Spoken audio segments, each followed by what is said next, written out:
artinya mulai penganggaran 2017 tidak ada insentif tenaga kesehatan selain dokter. Jadi yang terima hanya dokter umum dan dokter spesialis. Dokter umum menerima 7 juta, 10 juta, dan 15 juta tergantung penempatan. Dokter spesialis menerima 40 juta per bulan. Nah, ketika saya mengikuti, walaupun tidak hadir, mengikuti demo-demo yang sudah berlangsung sebelumnya dan mencoba untuk melihat regulasi yang ada, saya tidak menemukan regulasi yang memayungi hukum untuk 40 juta insentif untuk dokter spesialis. Yang ditulis di DPA adalah pembayaran insentif dokter spesialis untuk rumah sakit Waingga. Berdasarkan regulasinya, kalau kita memang bicara regulasi, tidak ada namanya kelangkaan dokter untuk rumah sakit. Yang ada adalah berdasarkan geografis. Kalau rumah sakit berdasarkan tipe A, tipe B, tipe C. Rumah sakit Waingga itu tipe D kalau saya tidak salah. Maka tinggal dilihat dia kebutuhannya berapa spesialisnya. Kalau tidak ada, maka namanya adalah kekurangan. Untuk memenuhi kekurangannya disekolahkan, bukan bunyinya kelangkaan. Itu yang pertama. 40 juta satu bulan, 6 dokter 2019 yang dialokasikan adalah 2,8 miliar.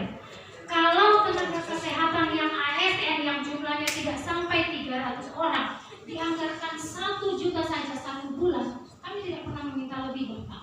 Dianggarkan 1 juta saja satu bulan, tidak 3 miliar uang dinas kesehatan habis untuk 300 orang dibanding dengan 6 spesialis dokter. Kalau dibilang juga kelangkaan, Bapak, bulan Mei, Juni, Juli kami dari Puskesmas Arso Kota berkali-kali merujuk ke Rumah Sakit Waingga. Beberapa kali Rumah Sakit Waingga perawat-perawatnya melakukan mogok. Lalu dokternya sendiri berjaga di rumah sakit, di UGD. Kami merujuk, dokternya menolak dengan alasan tidak bisa dilakukan tindakan kalau hanya dokter sendiri, tidak ada perawat.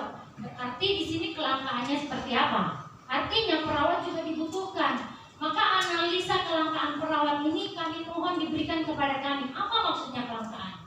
Kalau ditanya solusi, sebenarnya di Kerong yang langka harusnya dilihat lokasi, bukan dilihat rumah sakit. Langkanya di mana? Sampai ke Milki ada dokter, tapi di Senggi tidak ada petugas farmasi. Petugas farmasi hanya tenaga kontrak yang dia bisa kapan saja mau pergi. Lalu analisa kelangkaannya itu yang seperti apa? Di Milki tidak ada petugas, di Milki di Kesmas tidak ada petugas laboratorium. Lalu yang dibilang kelangkaan itu yang bagaimana analisanya? Analisa kelangkaan yang seperti apa? Saya bertanya ke kepala dinas, tidak bisa dijelaskan. Saya bertanya ke kepala dinas, jawabannya tunggu kepala dinas, tanya kepala dinas. Lalu kami bertanya kepada siapa? Itu yang pertama. Nah, saya berkoordinasi ke Dinas Keuangan, mengapa bisa dokter umum, dokter spesialis mendapatkan insentif, sementara mereka juga menerima kinerja.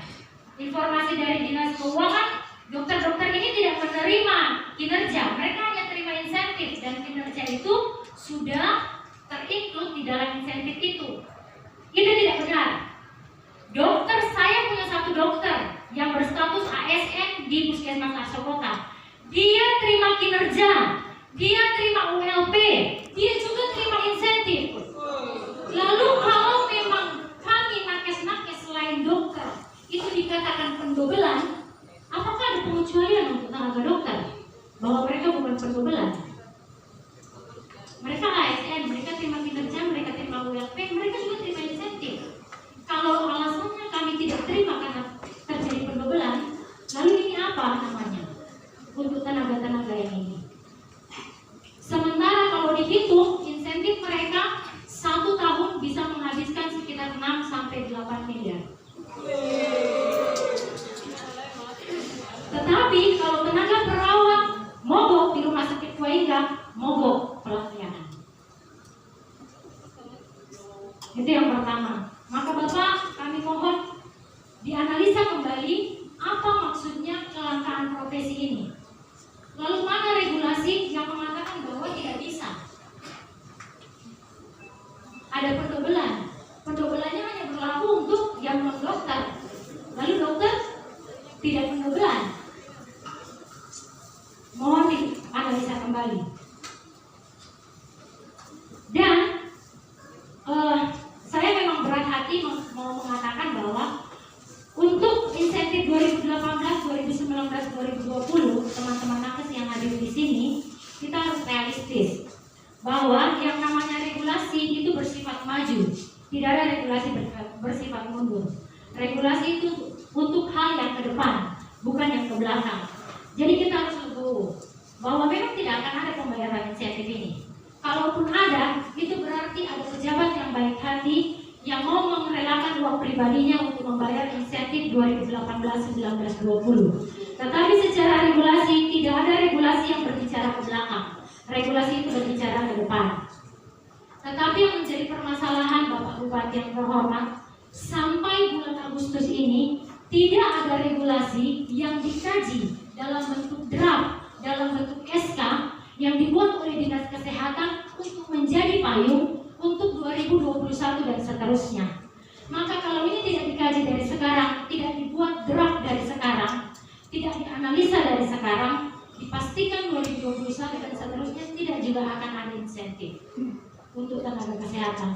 Mohon ini menjadi pertimbangan kembali Bapak, karena ini masuk ke bulan Agustus triwulan 4, di mana penganggaran 2021 sudah harus dilakukan, dan kita tahu bahwa keuangan membayar berdasarkan regulasi.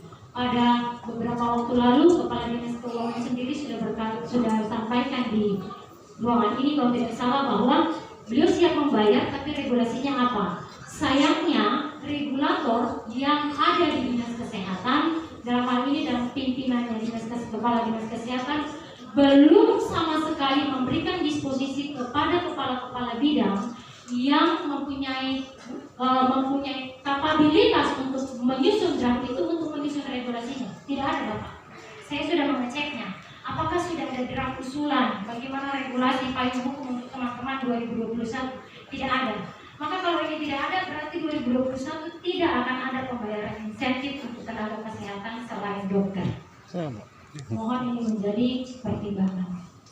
Yang kedua, tenaga kesehatan yang berstatus tenaga kontrak di wilayah Kabupaten Kerong, di puskesmas saya Bapak ada sekitar 4-5 orang yang sudah bekerja 5-10 tahun. Ada 1 orang yang bekerja sudah 10 tahun. 10 tahun sejak, berarti itu sejak 2010. Ada berapa kali penerimaan pegawai? Dia tidak pernah ikut Bapak. Saya tanya, kenapa kamu? Dia tidak pernah lulus. Saya tanya, kenapa kamu tidak lulus? Saya tidak bisa bayar. Itu jawabannya Bapak. Dan saya bersedia bertanggung jawab. Kemudian Bapak, yang terjadi di Dinas Kesehatan Kabupaten Kerong saat ini adalah, contoh saya Yusmita, saya menjadi tenaga kontrak tahun 2012. SK saya dibuat tahun 2012, 1 Januari sampai 31 Desember 2012. Ketika masuk ke tahun 2013, saya dibuatkan SK baru. Seolah-olah saya ini adalah tenaga kontrak baru. Ini berlangsung terus-menerus. Maka tenaga kontrak saya yang sudah dari tahun 2010, 11, 12, dia tetap dianggap sebagai tenaga kontrak yang bekerja cuma 1 tahun, baru 1 tahun. Kita tahu bahwa ada wacana dari Kementerian Pendayagunaan Aparatur Negara untuk mengangkat semua tenaga kontrak yang sudah bekerja lebih dari sekian waktu, juga melihat umurnya. Nah, kalau memakai sistem dengan melihat SK kontrak, sudah dipastikan semua tenaga kontrak saya di Puskesmas Arsa Kota tidak akan terangkat, karena mereka semua baru 1 tahun kalau berdasarkan SK. Padahal mereka ini sudah mengabdi lebih dari 5 tahun. Harusnya SK-nya dibuat berkelanjutan, terupdate dan sustainable. Artinya dalam SK itu terlihat bahwa si A sudah bekerja sekian tahun.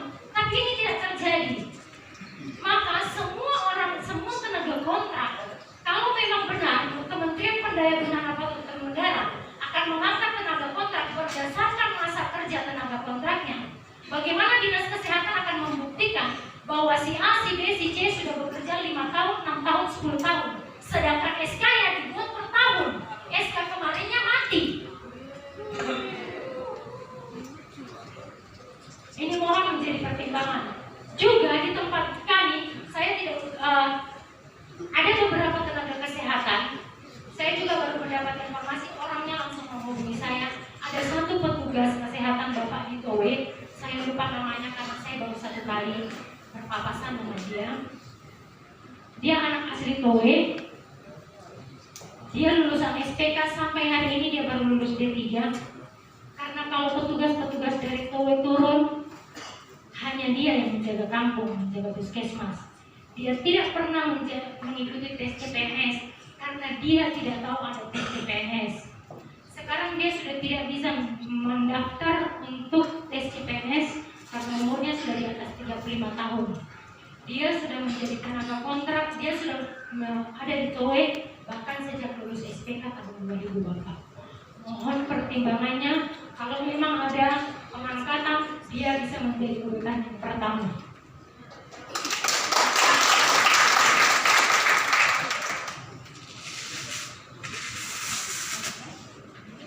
Izin Bapak selanjutnya yang ketiga, di Dinas Kesehatan Kabupaten Kerong, setiap tahun sejak saya menjadi kepala puskesmas, sebelumnya saya ada di Dinas Kesehatan. Saya bukan orang baru di Dinas Kesehatan, Bapak tahu saya. Saya ada menjadi ASN di sini sejak tahun 2016. Saya mengalami 3 kali, 2006. Saya sudah 14 tahun di sini memasuki tahun ke-15. 10 tahun saya ada di gedung Dinas Kesehatan. Sebelumnya saya 3 tahun di Puskesmas Arso Kota, 10 tahun saya ada di Dinas Kesehatan, lalu saya Bapak kembalikan lagi ke Puskesmas Arso Kota. Terima kasih Bapak. Sejak 2018 Bapak izin pengangkatan tenaga kontrak di Dinas Kesehatan, seperti yang saya bilang tadi mekanismenya, tidak harus melalui tes seperti tes CPNS.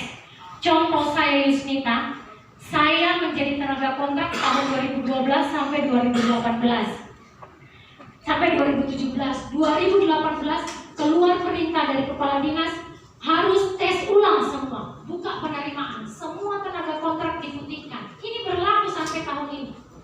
Jadi semua tenaga kontrak harus tes ulang. Kami kepala-kepala puskesmas tidak tahu soal itu. Saya sudah bersuara baik lisan maupun tertulis. Bapak-bapak Bapak Kepala Dinas yang terhormat, mohon pertimbangannya. Kalau ada penerimaan kontrak, libatkan kami kepala puskesmas. Kami yang tahu siapa yang rajin, siapa yang malas. Anak-anak kontrak saya harus ikut tes ulang-ulang seolah-olah mereka orang baru, Bapak. Seharusnya kalau ada penerimaan setiap tahun, cukup menyurat ke kami di puskesmas. Kami bisa buktikan lewat absen, lewat buku kinerja. Silakan ke puskesmas Arso Kota, semua petugas saya punya buku kerja untuk membuktikan bahwa mereka kerja atau tidak. Mereka ini tinggal kita kasih ke dinas nama A, B, C, layak untuk dilanjutkan kontraknya. C, D, E, putuskan kontraknya. Jangan diputihkan semua lalu mereka harus ulang dari nol seolah-olah mereka orang baru.